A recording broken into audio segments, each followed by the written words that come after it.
you know, to sit there and get your little rock sometime. And I used to rock. And some might thought maybe that was because I was getting mad, leave him alone. So when I realized that the rock made it, people think that he ready to snap, the rock got even harder.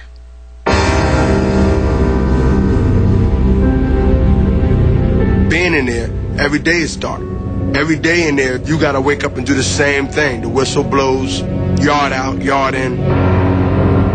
It was a place I never got comfortable. It was a place I never got comfortable, but I had to do what I had to do. You look for dreams, look for hope.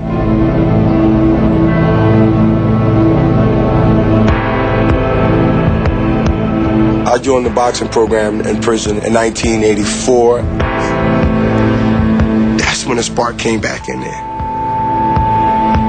I'm training, I'm running, I'm boxing, because I want to be good, I want to be better. All the reefers coming out of my lungs, all the alcohol. So they put the baddest boxers together because it's jail entertainment. It's nothing like a jailhouse boxing match.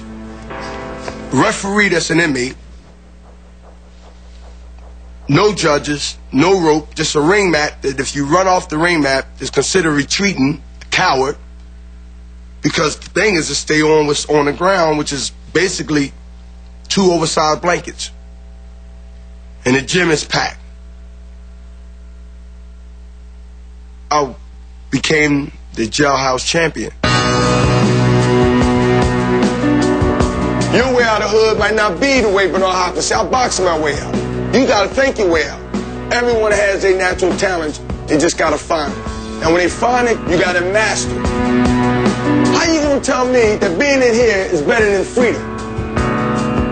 I don't care if you got a dime in your pocket, you got the potentials to get a dime in your pocket the positive way if you got freedom. If you can go as you please and you sacrifice that, selling coke, robbing somebody, shooting somebody, stabbing somebody, you gave your freedom up for this? Greater Ford didn't have a boxing gym, I would never be in front of you right now.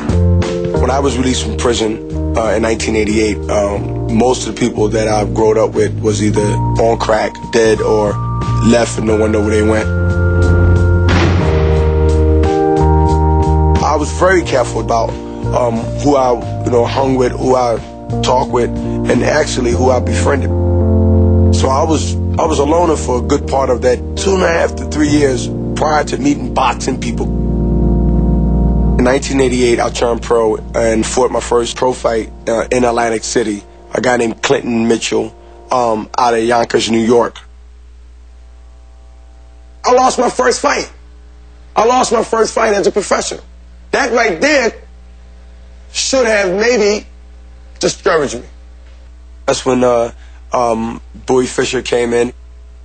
He liked to talk, and he wants to tell me that he can do all these things, and he's ready to be a champion and all that. I said, well, sounds good. Everybody says these things, but being a champion is not easy. It's hard work.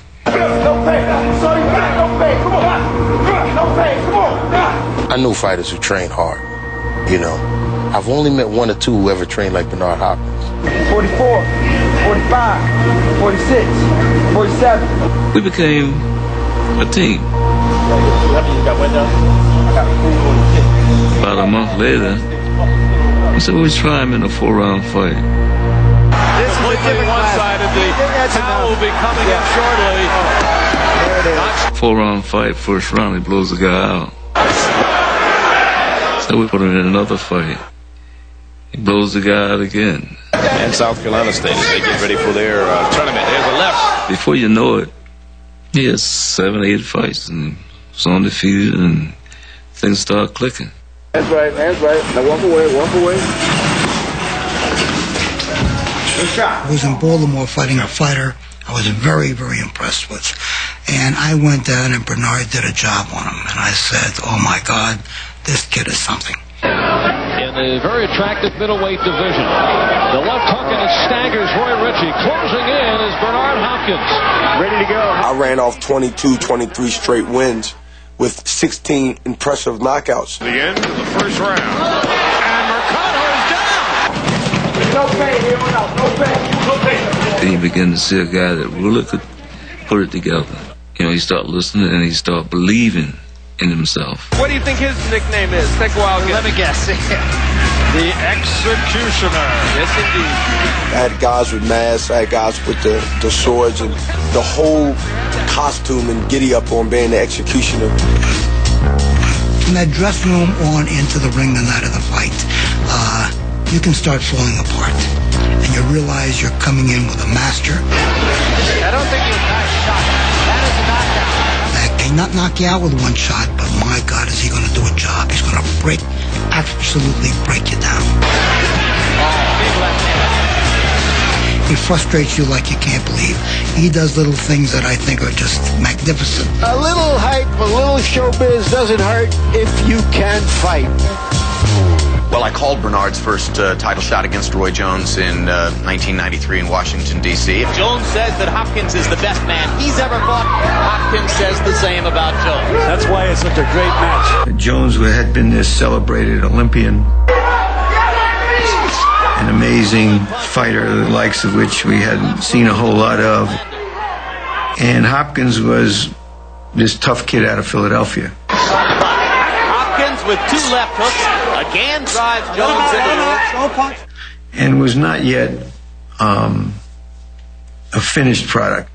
Barely either fighter made contact. I mean, they more or less shadowboxed with each other, and Roy was tactically superior at that time. Really not too much happening now. It's just a chess match.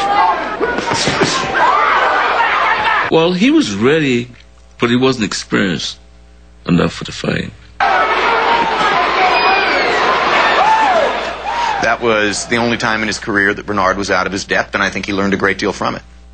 Now, are you going to quit? Are you going to give up? Are you going to be comfortable with just being a contender? Roy quickly moved up to 168, so Hopkins got left behind, and then there was an opening for him.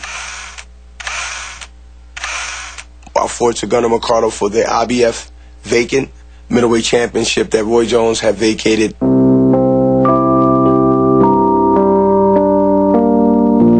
He was down twice in that fight. He got back in the fight. He got a draw in another man's hometown after being knocked down twice. The rematch was 5 months later.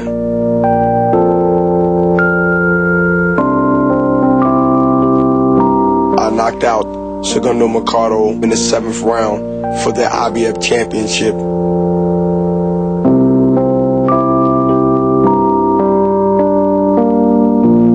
Segundo Mercado really hasn't been heard of since then.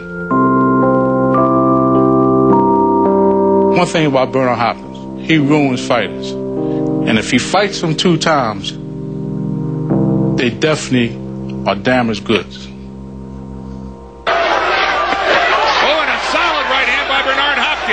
With Joe Lipsy, the punches that he knocked him out with, the guy was out on his feet, and it almost looked like a cartoon. Oh, a right uppercut, and Bernard Hopkins lands and knocks down Joe Lipsy. And he never fought again.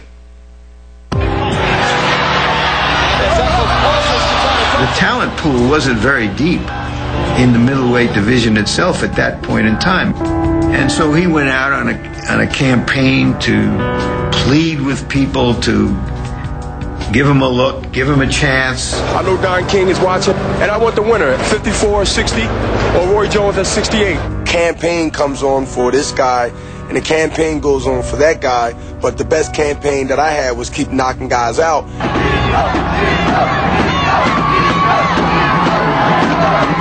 Felix Trinidad made a decision to move up in weight and pursue a championship at 160 pounds. Trinidad is very marketable. He has a Latin following, like Catholic people follow the Pope.